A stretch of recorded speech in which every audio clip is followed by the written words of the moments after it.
I've been with Graham Crackers full-time for 22 years, but I've been with the owner, Jamie Graham, for 34 years since he began in Elmhurst, his first store. I was the kid that wouldn't go away. I would sit there, I would read comics, so instead of saying it's not a library, he goes, here, file this. So I started filing.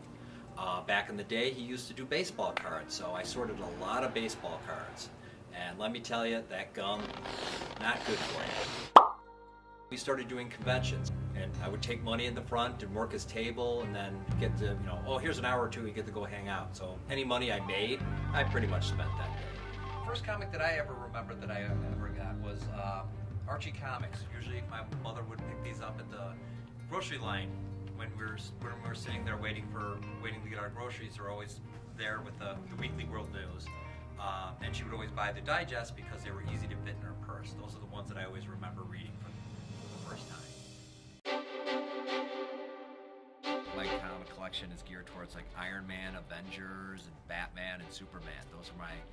Those are my big four favorites. So we actually have in our back case back here one of his first appearances. It was he never started with his own comic just as Iron Man. He started out with Tales of Suspense. Captain America actually came in about 20, 25 issues later. So the two actually shared a book for the longest time. And even though this is kind of beat up, it's still worth $4,000. I enjoyed in the mid to late 80s, they did a comic series called Crisis on Infinite Earths. It was something where they were taking, DC had multiple Earths, and they decided to crush it all down into one. And this was a 12-issue series with hundreds and hundreds of different characters all in one issue. Every issue had something. There were big things happening. Flash died, Supergirl died. So it was something at the time was unheard of. I do actually have an English degree with a minor in Latin. Not only, I do like to read comics, I also do like to read novels. They did something very interesting. They did Shakespeare's Star Wars. 6 Star Wars movies done in the way of Shakespeare. That's one of the things I push, because I'm like going, you get Shakespeare, you get Star Wars. You get the best of both worlds.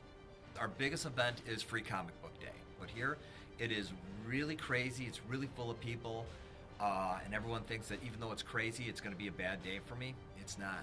I get to see kids picking up comics and get excited about comics, so it's a busy day, but it's probably the most fun I have ever, in this job. I always liked mythology, and if you actually look at comics and read comics, it's modern day mythology.